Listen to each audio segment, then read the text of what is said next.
Considering a prompt for this assignment asks to utilize a real-life example of our chosen Erickson psychosocial life stage, I gladly tapped my curiosity around adolescence as a place to explore. Presently ensconced in stage 8, I battle regrets in my struggle with integrity and despair. I hold my actions during adolescence the genesis for career predicament I find myself in today, a primal source of unimaginable stress. It's with keen interest that I explore this stage more fully, understand its dynamics, and imagine what's to come. With troves of research on the subject, I will narrow my focus on stage 5, including the concept of emerging adulthood. Erickson's stage 5 is considered the years 12 to 18, commonly referred to as adolescence. Here, not only is the individual migrating from one psychosocial stage to another, they are experiencing considerable physical changes which have direct bearing on their mental health. Puberty heralds both internal, hormonal, and external body shape and hair growth, etc., changes that draw attention and set markers for future development. In this dualistic stage, a new version of yourself is developing, and fittingly, it's one's task to figure out, who am I? Randall M. Jones et al. Note about puberty in males. Pubertal changes have implications for sexual identity development and self-perceptions of masculinity, which are aspects of the identity exploration and integration process that occurs during adolescence. The same can be said for females. These new tools help us break from our safe microsystem of immediate family and explore peer relationships as a way to seek our path. Viewing Erickson's stages tangentially, childhood comes to an end when a person has developed the skills and tools to proceed into adulthood. For me, my childhood was interrupted at age 9. My parents divorced, leaving me as the man of the house. What was the innocence of Erickson's stage 4, any attempt at industry was met with profound inferiority. I was upended and faced with both role confusion affecting my process of identity definition. The trauma of the event had a deleterious effect on my life. Course. My approach to life took an unsurprising 180. Everything from school grades to extracurricular interests were maladaptive. As this chronosystem hit me at this stage, I believe, came to define my life course. Erickson writes, in Identity, Youth, and Crisis, adolescence is the stage of childhood, is the last stage of childhood.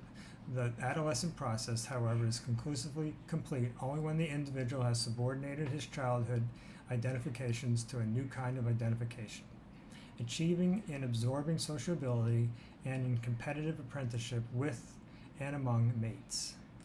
Perhaps the most profound definition of my established outlook during stage 5 was my disappointment in adults and possibly even adulthood. Inevitable as it may be, I worked to steer clear of their most profound mistake, divorce. Mostly unsupervised, I had a stunted childhood. As I focus on stage 5 and adolescence, it has to be noted that unrealized childhood is an issue which impacts the later stage. Identity formation has a start in stage 4, where Roberta Green notes, the 5th psychosocial crisis, the formation of identity, is most prevalent in adolescence or ages 12 to 22, but also dependent on an individual's roles during childhood. Myopically, though, I upped the ante on their faults and their other faults, believing I could do all of their poor lifestyle choices better. Again, not surprisingly, drugs and alcohol provided me with an introduction to adulthood, brought me within a like-minded peer group, and firmly planted me within what's known as society's subcultures. Here, I was at home with fellow misfits. My path had me struggle academically until the end of my college career, where I continued to prioritize malfeasance for maturity. I possessed no career impulse and was completely lost upon graduation. The commencement ushered me towards an extended identity moratorium, lasting until my mid-20s. I gravitated from project manager to secondary ed English teacher to chef. At every stop, I grew and gained faith in my academic abilities.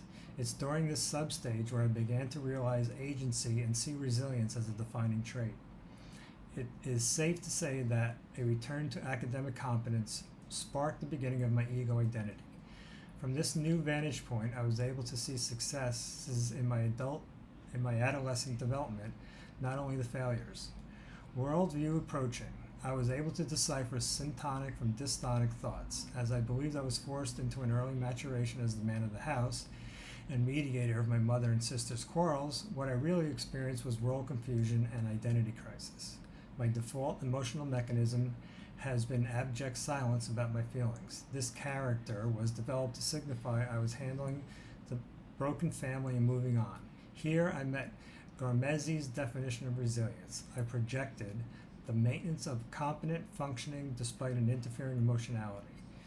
This ersatz stoicism should have been an alarm to my micro and meso systems. Not only was our family broken, but the approach to recovery was non-existent. We all, both parents and my sister and I, could have benefited from a Murray Bowen style family therapy. Instead, my parents ceased communicating and positioned the children against one another.